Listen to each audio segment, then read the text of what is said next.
Hello children, I hope you all are healthy and safe.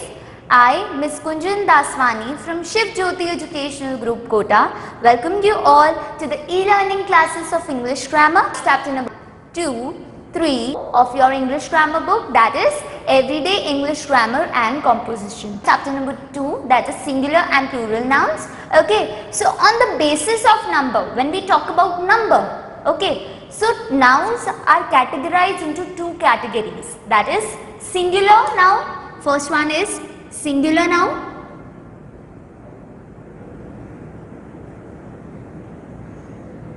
and the second one is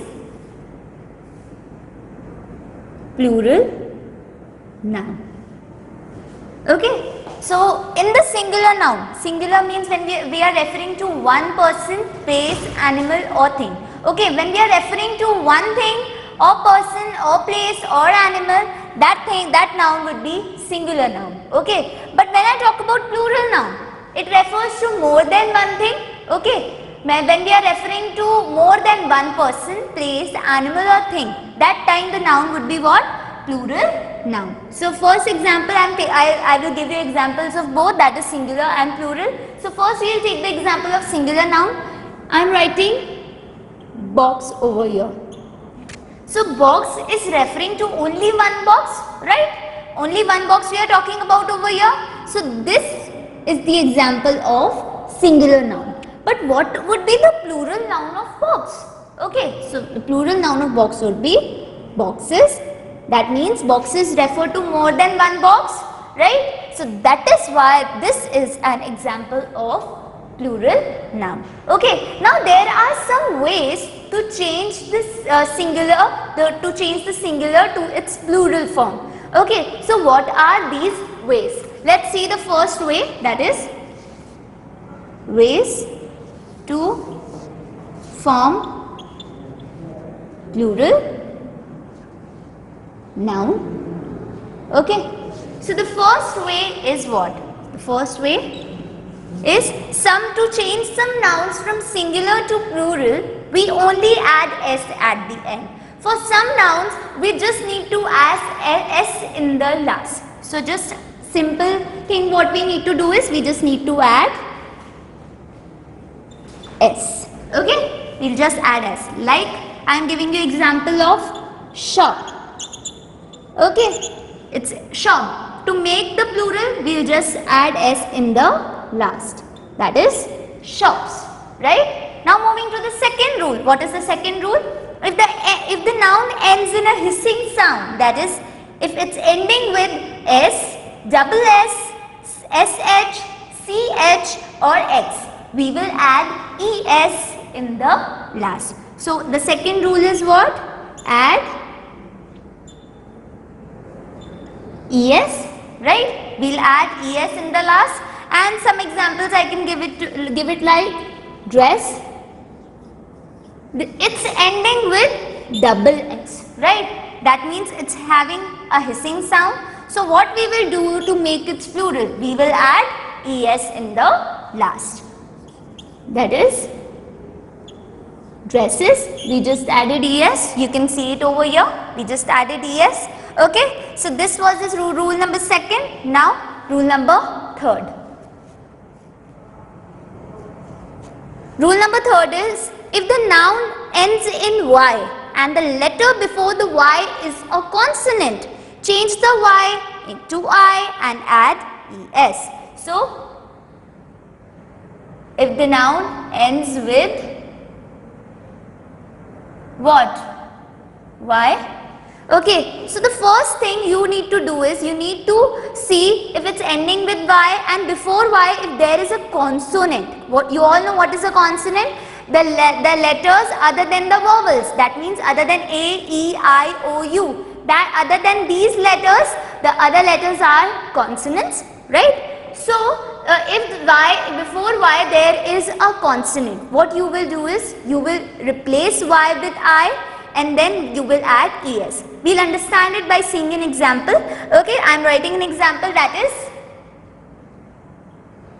baby. Okay, you can see it's ending with what? Y. And before y there is what? a consonant. This is what? This is a consonant, right?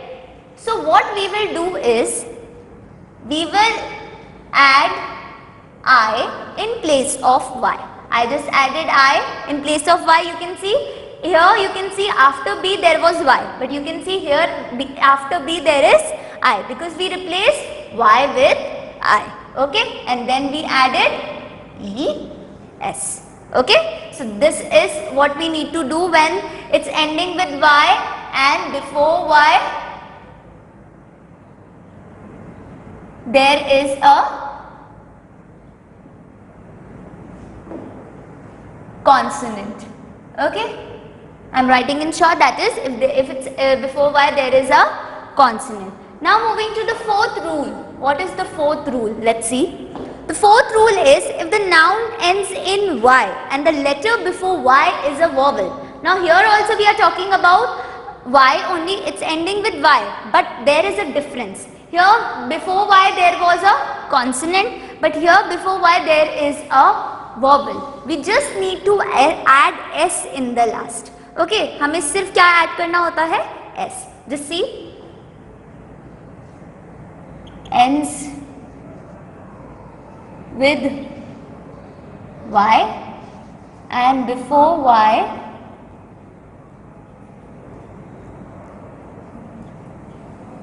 there is a vowel, right? So I will take an example, that is key. Okay, key is ending with Y and before Y there is what? E, which is a vowel. What are vowels? A, E, I, O, U. So E is a vowel. So what we will do is, to make its plural, we will just add S in the last. Okay, to make its plural, we just added S in the last. Okay, this was the fourth rule. Now the fifth rule. Let's see the fifth rule, which is given on page number 5. Okay. So for most nouns that ends in FE or F, okay, change the F or FE to V and then we will add ES. Okay, so ends with F or FE, right? So what we will do is, we'll just replace this with V and then we will add ES. For example, it's given loaf. Okay, it's ending with what? F. Okay, so what we will do to make its plural? We will replace F with what? V. Okay, and then we will add ES. So you can see after A what is coming? Here F is coming, but to make its plural, the plural form is having after A it's V, okay, because we replaced F with V and then we added ES, okay. Now moving to the sixth rule. Okay, the plurals of some nouns are formed by changing one or more vowels in them, okay. So there are some nouns that are changed. To make the plural of that noun, we just need to change the vowels in it, okay. Just see the example, I am just writing. Changing one or more vowels. Okay, so what we need to do is, we will just add what first word is. First example I am taking of this is foot. Okay, it's having two vowels, right? That is double O. It's having two vowels, and to make its plural, we'll just change its vowel only. Okay, it's having double O. So to make its plural, we added double E, because that is also a vowel. Okay, to changing one or more vowels. So this is the example of this one. Now moving to the next one, that is some nouns. There are some nouns that don't follow any rules while changing into plural. Now there are some nouns which don't follow these rules. We have studied and they don't follow these rules. Let's see some examples of that. Okay, so don't follow any rules. Let's see the example. Okay, so example is child. To make its plural, we'll add R-E-N. Okay, children. Okay, is it following any other rule, in any rules from the above? You can see no, because these rules don't follow these above rules that we have studied. Okay, that is why you can see child's plural form is children. Okay, now moving to the 8th one, that is some singular nouns do not change in their plural forms. Now there are some nouns that do not change their plural form, right? Like the plural noun of, you can see, sheep would be sheep only. Okay, I am writing example, that is sheep. Okay, the plural noun of sheep would be sheep only. Okay, because I will not make it sheeps. Okay, because it will remain same. They do not change into plural forms. Okay, now moving to the last rule. What is the last rule? There are some nouns that are always plural. They always remain plural. We don't need to make it like if the example is scissors. Okay, the example is, I'll not call it a scissor. Okay, if you also call scissor, then that is wrong. Okay, you need to call it as scissors. Okay, it will always be pronounced as scissors only. Okay, now on page number 5, you can see on the top the first sentence is written of exercise number 8, that is the 5th sentence. Okay, so 5th sentence, there are lots of dash in our school. Room or rooms. Is there one room only in your school? No, there are so many rooms. So what we will use, room or rooms? We'll write rooms. Okay. Now this is the answer for the 5th one. Now moving to your exercise number B, you can see the first sentence. There are 40 dash in my class. So here we are talking about more than one child or children, right? Child will come or children will come? Children will come. Okay, because we are talking about more than one person over here, that is why. So the answer for this one is children. Okay, now moving to your next exercise, that is on page number 6. See exercise, rewrite the sentences by changing the nouns from plural to singular and make other necessary changes also. Okay, what you need to do is you have to rewrite the sentence by changing the nouns from plural to singular. Okay, the plurals are already written in that and you have to change them into its singular. So the first sentence is, the shelves have many books on them. Okay, so here you can see shelves is there. To make it singular, that it is given in plural, right? But to make it singular, what we would do is the C, first one. So what we need to write is shelf, because that's the singular of shelves.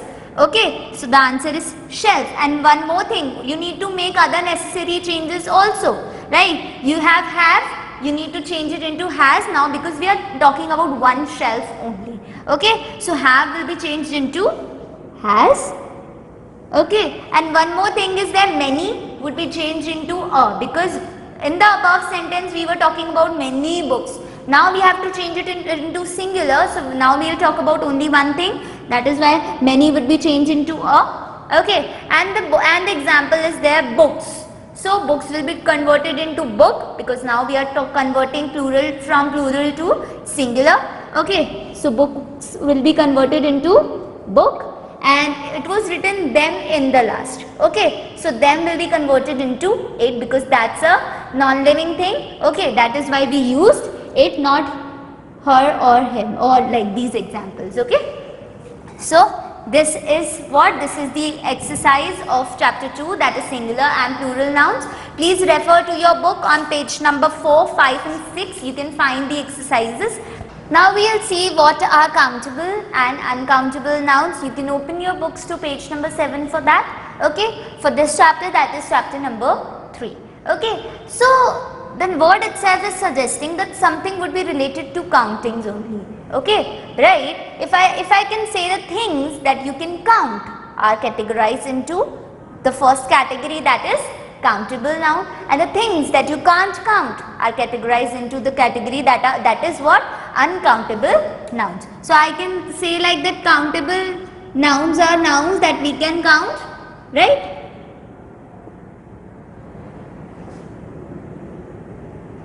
Countable nouns we can count. Okay, and the second one is what? Uncountable nouns.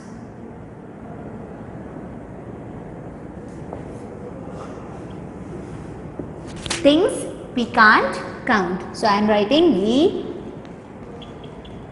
can't count. Okay, so the examples are already given in your book. That is, I am taking one example from your book only, that is tree. Okay, so can you all count the trees? If I say that you have to count the trees, you can count that, because of that only this is what? A countable noun. So example is tree, and you can change them into singular and plural both. They can be singular also and they can be plural also, like it can be trees also, right? But when I talk about uncountable noun, what happens when I am talking about uncountable noun? These are the nouns that we can't count, right? If I ask you to count count the water, you can count that? No, you can't count. And that is what? Uncountable nouns. Okay, so I am taking an example from your book only, that is juice. Can you count juice? If you can count like that, 1 juice, 2 juice, 3 juice. No, you can't count that. Okay, so that is why this is what an example of uncountable noun, and this will remain singular only. It will not be converted into plural. Juice will not become juices. It will remain juice only. Now, if I here I am talking about juice only. But if I say a glass of juice. So here you can see what I am talking about, a glass, because the juice is already be put into a glass, and now I am talking about a glass over here. So glass can be counted, but juice cannot be counted. So but if I talk about a glass of juice, then this is the example of what? Countable noun, because a glass can be counted. But if I say juice, only juice, because I can't count juice. Okay, because of that this is what? An example of uncountable nouns. Okay, but now you can open your books to page number 8 and you can find the blue box in the last, which is given over there. With countable nouns we use words like a, and, few, or many to indicate the number or quantity. Okay, so these words are used like a, or like an, few, a few, or many would be used with countable nouns. Okay, like an example is given, 1 horse or a few grapes. So these are what? These are grapes is what? A countable noun. Horse is again a countable noun. Okay, before that you can see 1 or a few, which is used with countable nouns only. But when I talk about uncountable nouns, with uncountable nouns you can open your book to page number 9. Okay, you can turn your page, you can see on page number 9 above in the top you can see the blue box. In that it is written that with uncountable nouns we use words like much, a little, a lot of, a plenty of to indicate the quantity. Okay, so like for example you can see some milk. Okay, because we don't know the exact number. Okay, because we can't count these things, we don't know the exact number, so we are just talking about the quantity, that's why we used some. Okay, so some is used with uncountable noun, but it can be used with countable nouns also, like some and any can be used with countable and uncountable nouns both. Okay, now that is some oil, or if I say some pencils. Okay, right? Now we are moving to the exercise. You can open your books, you can see on page number 9 only, exercise number B. If I am saying that I am writing a sentence that is not dash girls came for the music show. Okay. Now, here in exercise B, what you have to do is use a few, little, a little, much, many, plenty of, or some to fill in the blanks in the sentences. I am making things easier for you. I am giving you two examples. Just imagine if I am giving you example like many and much. What would you put in this blank? As it is having girls, and we have seen it above also, that much is used with uncountable nouns and many is used with countable nouns, and you can see girls is what? A countable noun. So what we will use is many. Okay, not many girls came for the music show. Another example I am giving you, I can finish my work in dash minutes. I am giving you example like a few or a little. As I have told you also that a little is used with uncountable nouns and a few is used with countable nouns, and you can count minutes, right? It can be counted, it is always in number, as you know. Okay, so what would be the answer? A few. Okay, this would be the answer. Stay fit, stay at your home. Thank you.